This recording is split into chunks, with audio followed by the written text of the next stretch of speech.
बिस्मिल्लाहिर्रहमानिर्रहीम। अस्सलाम वालेकुम। आज हम लेटर वर्ड और सेंटेंस को एक ग्राफ की शक्ल में पढ़ रहे हैं। ठीक है, एक ग्राफ की शक्ल में समझने की कोशिश करते हैं। तो सबसे पहले ये बात याद रखें कि जो लेटर है, ठीक है, एक सिंगल एंटिटी है। ठीक है, एक सिंगल एंटिटी है। जैसे इसमें जी है, इसमें ओ है। ठीक है, ये लेटर है। ठीक है, अब जी हो गया, ओ हो गया, और इसमें बाकी जी हो गया, टी हो गया, एस हो गया, जितने भी एक एक जो सिंगल एंटिटी होगी वो लेटर होगा। ठीक है, जी ये भी लेटर है और ओ भी लेटर है।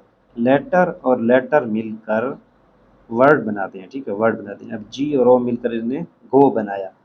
गो इकट्ठा हो गया, ये लेटर दोनों मिले। ठीक है, और एक वर्ड बन गया, गो एक वर्ड बन गया। ठीक है, और वर्ड्स क्या होते हैं? वर्ड्स और वर्ड्स मिलकर सेंटेंस बनाते हैं। ठीक है, अब आई वर्ड है, गो वर्ड है। ठीक है, और इसमें टू वर्ड है, स्कूल भी वर्ड है।